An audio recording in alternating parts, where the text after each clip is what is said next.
예, 두 번째 시간으로 이제 들어가는데 9페이지로 넘어갔습니다.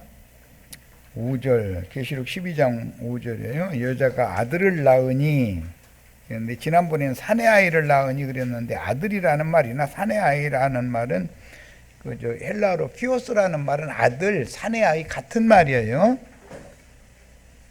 낳으니 이는 장차 철장으로 만국을 다스릴 남자라 그랬어요. 그러니까 여기서는 장차가 참 중요하죠. 현세에 아들을 낳고 그 아들이 장차 다스린다는 거니까 오는 세상이 또 있다는 말이죠. 그 장차라는 것이 그 천년으로 정해진 기간이에요. 그런데 이런 것을 소상히 읽지 않으면 뭐 무천년설주의자들 뭐 천년이라는 건 영원한 세상을 말한다 뭐 이런 식으로 영적이라 해가면서 그건 너무 지나치게 영적인 거예요. 내가 보기에는 치우쳐버린 거야. 모든 성경 정해진 성경 범위를 벗어나는 것은 잘못된 거예요. 안팎으로 기록한 말씀이기 때문에 양면을 정확하게 해야 되는 거예요. 조금 모지란만도 못해 넘어가 버리면. 예. 그래서 뭐 지난번에 우리 수원에 어떤 그 형제가 난 그 형제가 그런 교만한 형인지도 생각지도 안 했었는데 그럴 수가 얼마든 있는 거죠. 사람은 그렇게 교만한 영을 갖는 것은 영적 지식이 혼잡한 지식이라는 것에 대해서 본인이 의식하지 않을 때 종인데 여종인데 잉태한 것을 느끼면 자기 주인한테 막 덤벼버려. 하갈이 그러죠. 그러니까 사라가 자식을 얻을 요량으로 하갈을 남편한테 줬더니 하갈이 잉태한 걸 알고 나니까 아니 자기 여주인 무시해버려. 남자 주인만 제일이야 이제. 그게 구약시대 백성들이 그렇잖아요 지금. 그러니까 배가 불러오고 있는 중인데 종이 여종은 배가 불러오고 있는 중인데 하갈은 당당한 주인이잖아. 그러니까 승질나니까는 전현이 말이야. 하갈 보고 사라가 승질나가지고 전현이 나한테 덤빈다. 전현 그 쫓아내버리란 말이야. 남편한테 얘기하면 아니 당신이 종인데 그건 당신은 주인이고 당신이 알아서 하지 그러느냐고. 그러니까는 사라가 학대했대잖아. 그러니까 학대를 피해서 지멋대로 나간 거야 광야로. 그런데 하나님이 하갈 보고 하갈아 너 도로 사라한테 가서 복종해 그랬다는 거예요. 그때 복종을 하러 들어가면은 다행이지만 아니 난 학대받으러 들어가기 싫어요 이랬다가는 그건 뭐 그냥 그걸로 끝나는 거지 뭐. 이런 걸 너무 교회가 믿는 성도들 말씀을 가르치는 형제들이 난 여러 형제들한테 그걸 너무나 당했고 그래도 다 알지만 좋게만 하려고 그랬는데 그게 좋게 해서 되는 게 아니라는 걸 알았어. 아 이게 아니구나. 하나님이 어머게 해라 할 때는 어머게 해야 되는구나 라는 걸 나중에 배워가지고 여기 와서서 내가 옛날처럼 그렇게 호락호락이 안 할 거다 이제 내가. 그때 너무 철두철미하게 배웠으니까. 그러면 안 되는 거죠. 그래서 우리가 육을 입고 있는 동안은 하나님이 순종을 가르치는 기간이기 때문에 마음에 안 드는 것이 한두 가지겠어. 그거 뻔하지. 그리고 자기는 뭐 성경 읽으니까 그 말씀 가르치는 형제가 보니까 나만 못 온 것 같고 자꾸 그렇게 보여지거든. 그러니까 방귀를 들고 덤비던 거 아니야. 덤볐던 거 아니야. 그런데 사실은 난 머리 꼭대기에 있는 중이거든. 그래서 좋게 다르면은 딱 돌이키고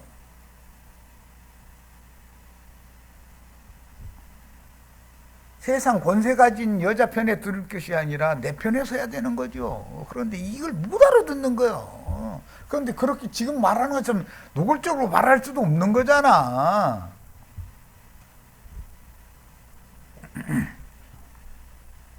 순종을 배워야지. 말씀을 가르치는 형제에게 순종을 당연히 해야 되는 거죠. 세상적인 말씀을 가르치는 게 아닌데 왜 반기를 들어? 본인이 세상적이기 때문에 그러는 거거든, 사실은.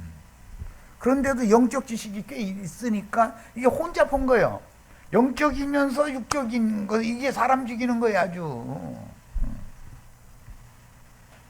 완전히 이때는 딱 쭉이 갈라져야 되는 건데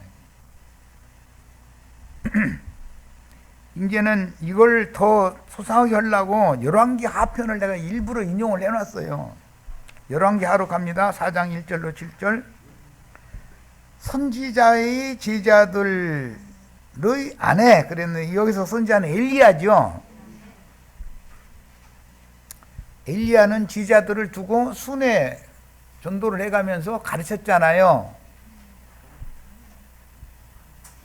그 선지자의 제자들의 아내 중 그런 게 지역 교회를 말하는 거예요. 요한 2서나 3서에는 네 자매의 아들들이 너에게 문안한다 그랬는데, 그러니까 어떤 교회 간에도 자매 관계라는 거잖아요. 그러면서 그들이 다 나의 자녀들이다. 그런데 그들은 진리 안에서 행한다고 하니까 내가 참 기쁘다. 다 이해되시죠? 뭔 말인지 아시겠죠? 한 여인이, 그게 과부된 여인이겠지? 남편이 죽었으니까. 우리는 지금 과부교회죠? 세상교회는 남편 7이나 있는 광야교회잖아요. 남편 7이나 있는. 그게 음녀예요, 그게. 그런데 자식은 더 많이 낳는다는 거예요. 엘리사에게 부르짖어 이르되, 이게 엘리야가 아니라 엘리사 때다. 이거 내가 헷갈리면 우리 지치 아니에요. 엘리사 때예요. 이러셔야지 또 예 오면 되나. 엘리사에게 부르짖어 이르되 당신의 종 나의 남편이 이미 죽었는데, 예수님은 이미 육신으로 죽었잖아. 당신의 종이 여호와를 경외한 줄은 당신이 아시는 바니이다. 인자로우신 메시아인 예수를 잃고 과부가 된 이기는 자들의 모친 교회는 자유자들의 어머니죠. 주인이잖아요, 주인. 하늘에 기록된 장자들 증인들의 어머니 교회인 세상 끝에 회복될 어린 양의 신부교회를 상징하는 거다. 그래요. 구약 성경에 열왕기하 4장 이 여자는 장자들의 모친인 교회에서는 순결한 감람류로 상징되는 금기름을 과부의 집으로 빌려온 그릇들마다 그릇이 있는 한은 기름이 끝나질 않아. 계속 붓는 거예요. 근데 우리 금기름 붓는지 그랬는데 기독교인들 차라리 우리 쓸 것도 무지라고 내 쓸 것도 무지라고 그렇게 하느니 우리는 그냥 신랑 따라 갈 테니까 너희랑 나중에 오고 싶으면 금기름을 차라리 사라. 기름 사러 가라 그랬죠. 그건 어디서 파는지를 알아야지. 과부집으로 와야죠. 그래서 과부집에서는 비밀리에 금기름을 부어가지고 그릇들마다 가득 채워주는 그런 사명을 행하는 거예요. 이게 교회라는 것이 이 일이 완수가 되면은 이제 저주를 짊어지고 죽는 거잖아요. 아들들 낳고 나서. 이렇게 돼 있어요. 이제 빚준 사람이 와서, 빚준 사람은 모세를 상징한 말이지만 율법 선지자들이잖아요. 상징이잖아요. 그들은 죄의 빚, 세상 축복 못 받아서 허덕거리는 빚 거기다 대고 율법의 저주 빚을 날마다 올려놓죠. 원전보다 이자가 더 많어. 그게 세상 나라에도 법정 이자 외에 워낙 급하면 뭐 여유가 있을 때는 빚 없이 살던 사람이 뭔 큰일 올라면 은행에 가서 나 빚 좀 나고 하면은 그 뭐 담보물 잡혀라 하면은 뭐 집이라도 잡히면 빚을 주지요, 은행에서. 그런데 그것도 못하면 협동조합, 뭐 신용조합, 뭐 새마을금 뭐 이런 데 가야지, 이익금융권에 가야지. 그런데 거기서까지 다 잡혀먹었는데도 또 쪼들려. 그러면 이제 마지막 갈 때는 고리대금업자한테 뺏기고 더 있어? 그러니까 세상계 신부님이나 목사님들은 고리대금업자들이죠. 이자가 더 많어. 이거 날짜만 가면 날마다 늘어나 버려. 예배당 다니면 죄빚이 더 많아져요, 적어져요? 무슨 뜻인지를 알아야 돼. 빚준 자가 와서 나의 두 아이를 데려가서 자기의 종을 삼고자 하나이다, 그래. 이것이 세상과 죄와 율법으로 묶인 자들을 종삼은 음료의 일곱 머리들이라는 게 나오잖아요, 계시록에. 복음서에도 이미 주님께서 값없이 거저 주신 것, 주님 것을 가지고 사람들 빚증서를 탕감해 주는 역할을 하는 종들은 지혜 있는 종들이죠. 그런데 이자가 더 많게 만들어 버려. 그런데 그 사람들한테 가서는 아주 죽는 신용까지 다 해버려. 헌금 내라고 막 헌금 내고. 그럼 그놈들만 배 채워. 그게 죄제비들이요. 엘리사가 그에게 이르되 내가 너를 위하여 그럼 어떻게 해주랴? 나 빚을 잔뜩 졌는데 빚준 사람이 이제는 빚 갚을 대책이 없다 보니까 내 집에 있는 아들들 끌어다가 지 종 삼으려고 그러는데 이것은 음료 일곱 머리 되게 만들려고 한다 그 말이죠. 목사님 되게 만들려고 한다 이 말이요. 그러니까 엘리사가 그 과부한테 내가 너를 위하여 어떻게 하랴 하고 물었어. 그러니까 어떻게 해주기는 빚 갚아줘야지. 내 집에 그러면 무엇이 있는지 말해보라. 그 과부가 이제 이르되 계집종의 집에 기름 한 그릇 외에는 아무것도 없나이다. 아니 어떤 집에 기름 한 그릇만 있고 나머지 아무것도 없는 집이 어디 있어. 여기 오면 책도 있고 뭐 이것도 있고 컴퓨터도 있고 별거 다 있는데 이게 다 비유지. 자기 남편이 살았을 때 하나님의 말씀으로 기름 부음을 받았었던 것이기 때문에 가르침이 지금 다 없어진 건 아니고 조금 남았습니다 이 말이지. 자기 남편한테 가르침 받은 거잖아. 그게 유산 그거 남겨놓고 죽은 거지. 선지자의 아내는 그리스도의 배필된 교회이며 빚준 사람은 세상 교계의 목회자들을 대표하는데 그들은 예수께서 이룬 구속을 자꾸 불신하게 만드는 거예요. 공포감을 조성해. 여러분이 천당 갈 자신 있습니까? 뭐 그거 하면은 공포감이 엄습하지요. 그렇게 했었기 때문에 형제회 중에 구원파가 생겨난 거예요. 예배당 목사들 전부 하는 거 거짓말이다. 한 번 구원은 영원한 구원이다라는 말 왜 생겨나요? 구원파들이 교리가 첫째가 그거잖아요. 그런데 그 거짓말이죠. 우리가 다 구원을 얻었지만 앞으로 구원을 더 이루어야 되고 그동안에 많은 시험이 있잖아요. 은혜를 입은 사람들이 뒤로 물러가서 함정에 빠질 우려가 많은 거죠. 그러니까 왜 구원파가 생겼냐? 기독교 때문에 생긴 거단 말이에요. 기독교의 교리를 대적하느라고. 그냥 얼핏 들어보면 그 말이 맞은 것 같은데 그렇지 않아요. 자세히 알고 보면은. 한번 은혜를 입고 성령에 참여한 바 되었지만 아직 어린 아이들은 단단한 식물을 먹을 수가 없는 거예요. 분별력이 없기 때문에. 거기서 다소곳이 진리의 말씀을 양육을 더 받아가지고 이게 굽이 딱 갈라져서 나와야 되는 거죠.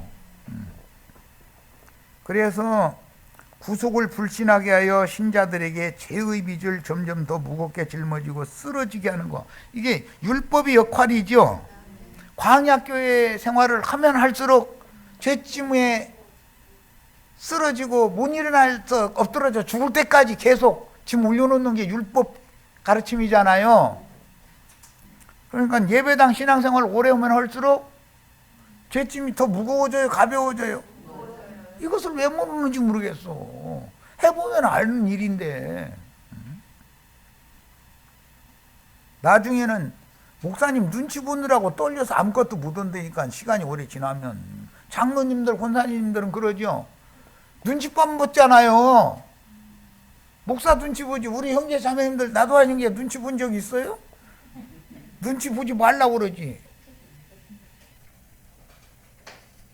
뚫 필요가 뭐가 있어. 잘못 가르치면 형제님 성경을 읽다 보니까 이렇게 됐던데 왜 이렇게 가르치시느냐고 따져야죠.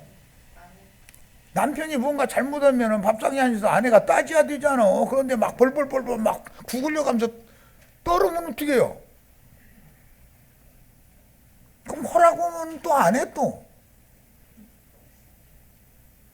육체의 율법관념에 매여 율법 하나님께 종로로 타게 하려고 이자를 원금보다도 더 많아지게 하여 수고하고 무거운 짐을 지고 광야에서 쓰러져 죽게 하는 것이 율법교회의 가르침이다 이런 말이야. 죄빚을 점점 더 얹어놔버려. 요한복음 8장에 보면 유대인들 중에서 예수를 믿은 자들 보고 너희는 너희 비 마귀로부터 났다 그래. 안 믿은 사람들 보고 말하는 게 아니죠. 믿은 사람들 보고 말하는 거예요. 그러면서 너희는 다 종이 자식이야. 그러니까 우리는 다 자유자의 자식인데 아브라함이 우리 아버지인데 우리가 죄에게 우리가 종로로 산 적이 없고 우리는 종의 자식이 아니고 자유자들인데 무슨 우리 보고 죄의 종이라고 하느냐고 이러면서 따져. 육체 속에 죄가 거하고 있어요? 의가 거하고 있어요? 아직 육체를 입고 있다는 건 우리 거듭난 속사람까지 육신의 생각에 따라서 생각하고 말하고 행동은 지멋대로 한다 그러면은 죄의 종이에요? 의의 종이에요? 이거 하나도 구분을 못해? 갈라디아 4장에 보면 우리 어머니 자유자 살아라고 그랬죠. 하갈은 종이죠. 그러면 이제 4장 끝나고 5장에 넘어가면은 죄의 종을 삼으려고 율법의 저주로 말미암는 종 삼으려고 너희가 받은 자유를 엿보는 자들이 있다. 그들 잘 분별해라. 바울 사도가 왜 그 말을 해요? 자유자의 자녀와 종의 자녀는 구분을 해야 된다 이 말이잖아요. 바울 사도는 사도로 취급도 안 해. 예루살렘에서 막 유명한 자가 내려오면 손 떨려서 밥도 같이 못 먹는다니까. 구글려 싸서. 그거는 아직도 말씀이 어떻게 풀려나가고 어떻게 결론이 지어지는지를 모르는 혼동하는 사람이다 이거요. 아브라함의 씨를 잉태한 거지 아브라함의 씨를 잉태한 건 아니잖아. 아브라함의 자녀는 사라를 통해서 낳는 것이고 아브라함의 자녀는 사레를 통해서 낳는 거예요. 이것도 아직도 구분을. 사레는 옛사람이잖아. 여전히 옛사람이니까 자기 종 애굽 여자 하갈을 자기 남편한테 줘가지고 자식 만나면 홀딱 뺏어버리고서 종 쫓아내려고 맘먹었는데 오히려 종년이 덤벼버려. 잉태한 것을 깨닫고 나서는.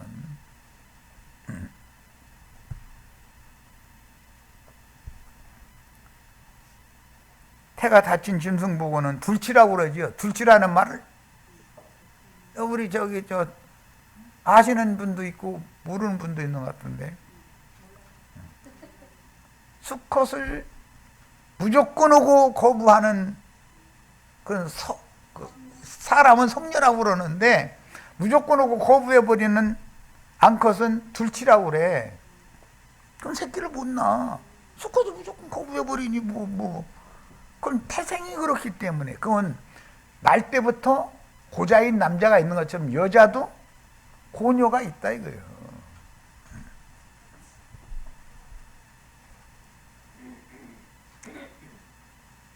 그런데 때가 되면 둘치도 잉태할 수 있게 만들어주는 것이 성경 이야기다 그래요. 왜 그럼 둘치를 두셔야 되는가? 다른 교훈을 가르치는 것들을 받아들이면 안 된다라는 뜻으로 그런 거 아니에요. 베다니의 죄인들을 성전에 들어가지 못하게 했었던 것이 하나님 아무 생각 없어서 미련해서 그런 거예요? 불쌍하지 않은 거예요? 다 불쌍해. 하나님 보시기에 더 불쌍해. 예루살렘에 자칭의인, 바리새인, 서기관, 율법자 이런 사람들 꼴도 보기 싫고 베다니 사람들 불쌍해. 그렇지만 때가 차기까지는 태를 열어주시지를 않는 거예요. 예수님이 오셔야 제사장이 문둥이촌에 가서 시몬 보고 너는 이제 정결해졌으니까 걱정 말아라. 그래야 드디어 얼마나 얽혀있고 근심이 가득하고 했다가 해방받잖아요. 유대교 제사장들이 베다니 마을에 가요 안 가요? 거기 가면 자기도 후정 탈까봐 안 가. 그럼 율법에는 진 밖으로 나가서 진찰 하라겠죠. 그런데 진 밖에는 절대 가지를 않아. 그 사람들은 그 부정한 사람들 모였는데 갔다가 문둥병 저한테 옮기면 어떡해?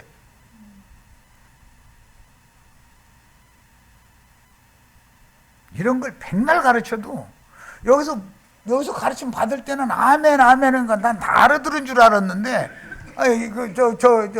지난번에 교회 생활할 때 보니까 말씀 꽤나 가르친다는 형제들도 못 알아들었더만. 알고 보니까 난 다 알아들은 줄 알았어.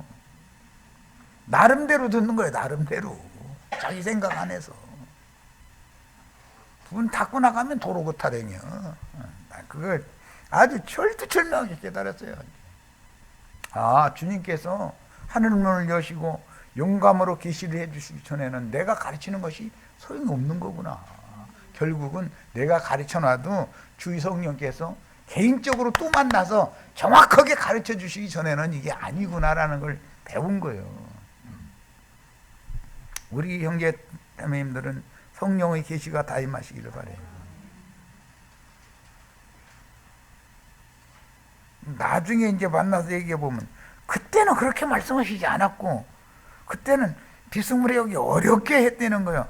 그런데 내 말은 사실은 비유를 많이 하지만 잘 새겨들어야 돼. 그것까지 해석까지 다 하려면 어느 천년에 이놈의 걸 다 가르쳐. 똥 싸면서 기도해라 막 그러면 꼭 화장실에 앉아 기도가 나오나?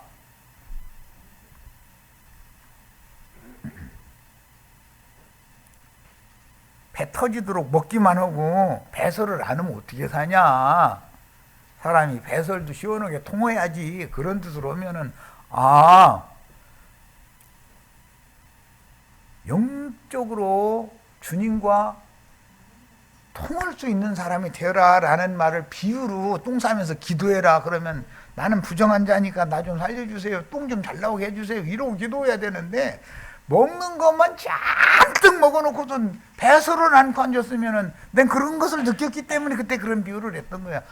이 형제들이 왜 이러고 나한테 덤비나 하는 걸 깨달아 보니까 먹기는 대갈박 터지도록 먹어놓고 나서는 배설을 소화를 한 적이 없기 때문에 오히려 나한테 덤빈 거예요. 그걸 내가 깨닫고서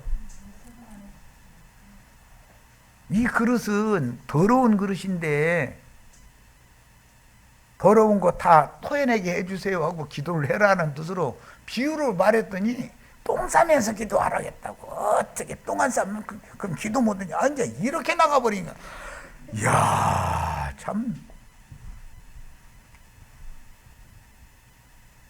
쉽게 알아듣도록 설명을 하면 얼른 알아들어야지.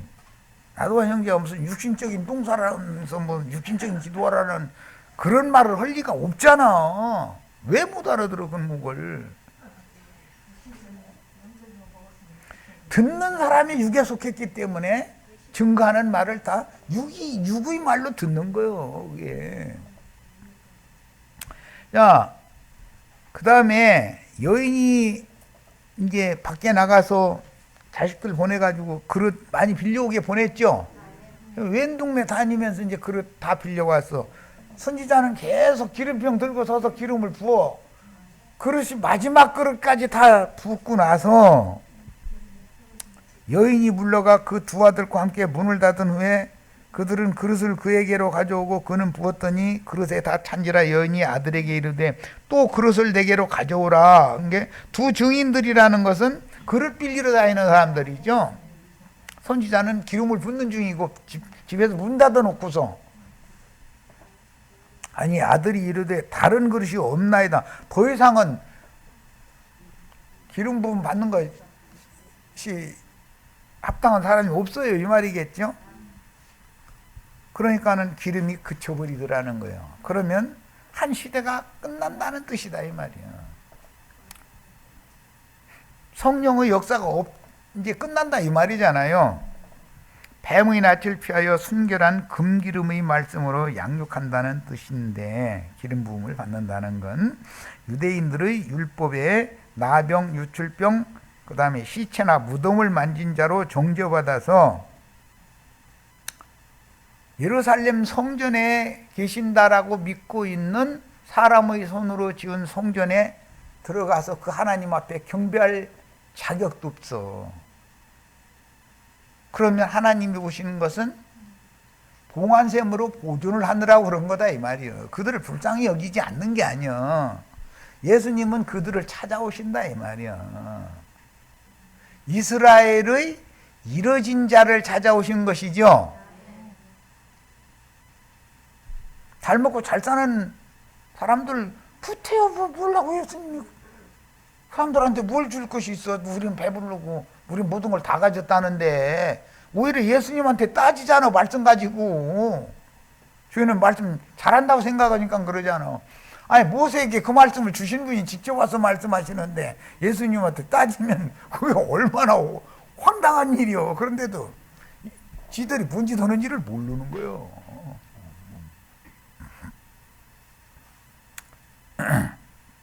그 여인이 하나님의 사람에게 나가서 말하니 그가 이르되 너는 가서 기름을 팔아서 빚을 갚아라. 이 말씀을 마태복음 25장에서 예수님이 열 처녀 비유를 할 때 버려둠을 당한 5 처녀 보고는 차라리 기름 파는 데로 가서 살아 그랬죠. 그럼 그때 기름 파는 집이 있죠. 그 집이 과부집이죠. 그런데 이걸 아리아오 뭐 가든지 말든지 어떻게 하지. 기름을 이미 준비한 5 처녀는 신랑과 함께 혼인에 들어갔고 한 시대가 끝난 거죠. 이제 다음 시대에 살아남으려도 기름 파는 집을 알아야 돼. 그런데 뭐 우리 여기 간판 어떤 사람들이 와서 보고 금기름 붓는지 이게 뭔 소리야. 진짜 그럴 거 아니요. 그 이단 냄새가 나는데 이래버릴 거 아니요. 그러니 이게 비밀이라는 거예요. 교회 추수가 끝난 후에 오는 세상에 남을 자들인 우편의 양들을 위해서 12지파에게 인을 칠 것이며, 그게 기름 사는 자들이죠. 성령의 기름을 사는 것이 성령으로 인치는 거잖아요.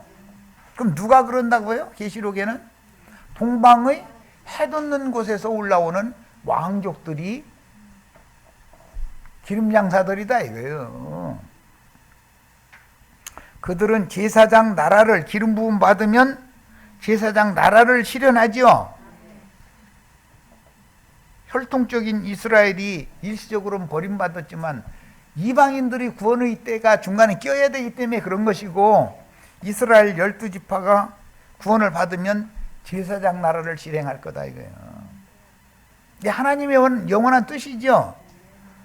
그런데 예수님이 오셨을 때까지 이스라엘 사람들은 이방인들에게 복음의 제사장 직분을 행해요, 안 해요?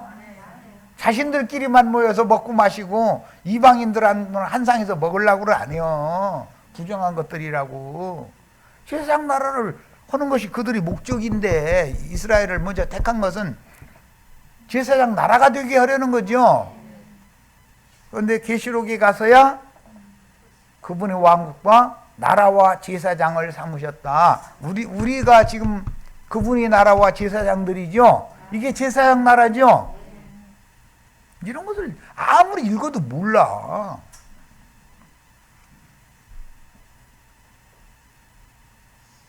출애굽기 19장 4절에 제사장 나라를 만들려고 독수리 날개를 업어다가 너희를 이 광야에다 데려다 놨지 않냐. 너희 제사장 노릇을 잘해라.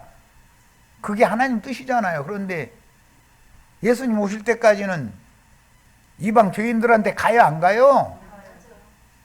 상종하면 저희가 부정탄다고 생각하기 때문에 안 가. 그런데 예수님은 와가지고 죄인들과 세리와 창녀들과 한 상에 앉아서 음식 먹고 마시지요. 그러니까 어떻게 너희 선생은 말이요, 그 죄인들과 말이요 한 상에 앉아서 말이요 세리들과 한 상에 앉아서 음식 먹냐고. 우리는 거룩한데. 그건 뭔 뜻이에요? 우리는 제사장 나라 되기는 싫고 나만 구원받으면 다다 이 말이잖아요. 그런데 그건 개인 구원을 주장하는 것은 신약에도 속생명파로 이어지는데 그건 말도 안 되는 짓이다 이거예요. 주님의 나라가 이루어져야 되는 거예요. 큰 물고기 때 충분히 내가 설명했어요. 요한복음 21장에서. 사실 신부교회는 성소를 밝히는 순결한 감람류인 금기름을 붓는 두 감람나무로 상징되었듯이 이게 두 증인들이었었죠. 그 영과 신부는 계시록의 모든 말씀들을 밝혀서 신앙의 정조를 지키는 이기는 자들의 그릇에 기름을 예비하도록 돕는 증인들인 것이다. 우리 형제 자매님들이 다 금기름을 붓는 증인들이 다 되셔야 되는 거예요. 그러니까 이 딸한테 사랑하시라고, 이 딸한테 뭐 축복 주시라고 그런 소리 하면 안 되는 거예요. 다 하나님의 아들들 되셔야 돼. 해를 입은 여자는 남자의 사내아에 휘어스를 낳는다고 돼 있지, 무슨 자녀를 낳는다는 건 그건 복음서의 얘기인 것이고, 계시록에서는 아들은 아들이고 딸은 달로. 그것도 이미 율법에 나온 거예요. 딸 낳은 여자는 배나도 수고해야죠. 사내를 낳아야만 단번에 정결케 되는 거잖아요. 누구나 자기 세대에 어디에 가서 순결한 등유기름인 금기름을 살 수 있는지 알아야 된다. 구약 성경에는 앞에 보낸 남편인 그 선지자의 과부 아내집에 선지자가 임하여, 이스라엘에는 많은 과부가 있었지만 이 사르밧 과부 집에만 보냄을 받잖아요. 오늘날 지금 먼 땅에 있는 교회들이 얼마나 많아요. 그런데 여기 와야 그름 산단 말이요. 금기름은 말도 같지 않은 소리 하는데도, 혼자 폰말 하는데도 그렇게 좋아 죽는데. 정확하게 가르쳐야 되잖아요. 좌로도 우로도 치우치지 않고 더하거나 빼거나 할 필요가 없단 말이요. 기록된 말씀 내에서 완전하게 깨달아 가면은 속사람이 생명의 빛으로 충만하게 되는 것이 하나님이 우리를 향하신 기뻐하시는 뜻이잖아요. 그리고 우리 속사람이 육의 장막을 벗고 영광 앞에 나갈 수 있는 가르침을 받아야 되는 거 아니에요. 자, 여기까지서 마치겠습니다.